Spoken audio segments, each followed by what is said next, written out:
Well, shelter, food, and miracles every day. That sums up Miracle Hill, and we are lucky enough that we have Ryan Dirk and Venus Dixon here with us. They provide a bridge of hope for addicted men and women. And thank you for being here. Miracle Hill Thanks for having us. Ministries, it's a name I've certainly heard a lot, and I know that you've done such great work. So a lot of people may not know as much as I do, but the two successful addiction recovery programs for men and women, and I think that's when we want to make sure we let everyone know this is for both. So why don't you tell us a little bit about the Overcomer and Renewal Centers? Sure. So many years ago, Miracle Hill realized that there was a need for not only shelter services and children's services, but there's a great need in the upstate for recovery services. So the Overcomer program and the Renewal Center are there to provide or fill that need. So they're Christ-centered discipleship programs that help men and women focus on life-dominating issues. So we believe at Miracle Hill that the addiction, whether it be alcohol or drugs or whatever it may be, is just a symptom of a much larger problem. Sure. So we're trying to get to the bottom of what that problem is. Venus, how many folks can you sleep a night in these centers? Well, at the Renewal Center, we have 25 beds and 80 beds at the Overcomer Center. Wow. And are you just in the Greenville area with this? I know the Miracle Hills are everywhere.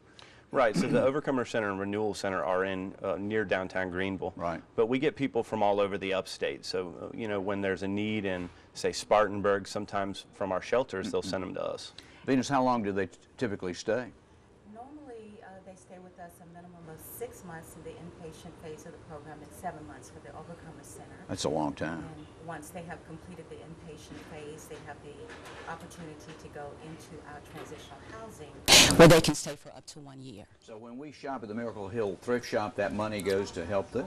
100%. The thrift stores and our thrift industries not only help the public with providing good clothing options, but they directly feed into our shelters and our recovery programs. And just so we can kind of put a personal side to all this, is there a story that specifically sticks out to you as one of your favorites? I've got a great story. Okay. So you guys remember the big Tent City debacle that was going on a few months ago? Sure. Well, a lot of those individuals wound up in our shelters. One guy I've actually known for about a decade and have been trying to talk him into changing his life and making a change, and so he finally made a decision after he left Tent City to come to us. Well, he came to us and he had a lot of medical issues. So we tried to find some medical care for him, specifically dental care.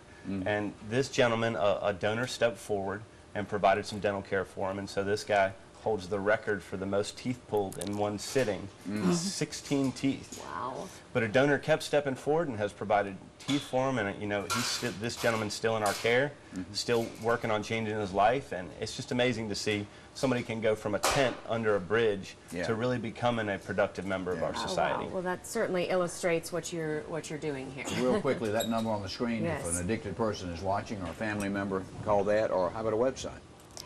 Sure, it's www.miraclehill.org. Okay. Well, that's wonderful. We appreciate that.